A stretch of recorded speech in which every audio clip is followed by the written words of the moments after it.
आज चाहिँ म हिँडेकै होलीको बजार गर्न भनेर कलरहरू लिन छ गाइस। हेर्न सक्नुहुन्छ हामीहरूको यहाँको बजार। यो बजार लाग्दह बुधबारे बजार हो यो। आज बुधबार भनेर हिँडेका यसो कस्तो कस्तो सामान पाइन्छ नयाँ न्यू भनेर हेर्न सक्नुहुन्छ। म र मेरी साथी हिँडेका। यी बजारमा चाहिँ यस्ता खिलौनाहरू रहेछन्, पिचकारीहरू। एकदम भिड आजको बजार चाहिँ। अब होलीले गर्दा होला कस्तो भिड। र अलिअलि क्लिप लिन पाएँ है हजुरहरूको सामु देखाउनलाई। यहाँ हेर्नु कलर पनि लिएँ मैले, एकदम राम्रा कलर। मैले खुला कलर लिएँ कि प्याकेटवाला त्यति राम्रो लाग्दैन, कस्तो हुन्छ। अनि यो खुलावाला चाहिँ एकदमै राम्रो लाग्छ मलाई। र यो खुलावाला म पेक गराउँदैछु अङ्कललाई। कस्तो राम्रो कलर पनि हेर्नु न, कति राम्रो लोभलाग्दो कलर, एकदम कलरफुल। सबै कलर लिएँ मैले यसबाट चाहिँ। सबै कलर पेक गराउन लगाएँ र पेक गर्दैछ अङ्कल चाहिँ।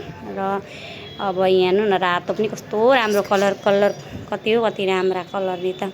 र अब मलाई लाउन पनि मन लागेको र बिचैमा यो साथीलाई पनि लगाइदिउँ भनेको, उसले चाहिँ मानिन।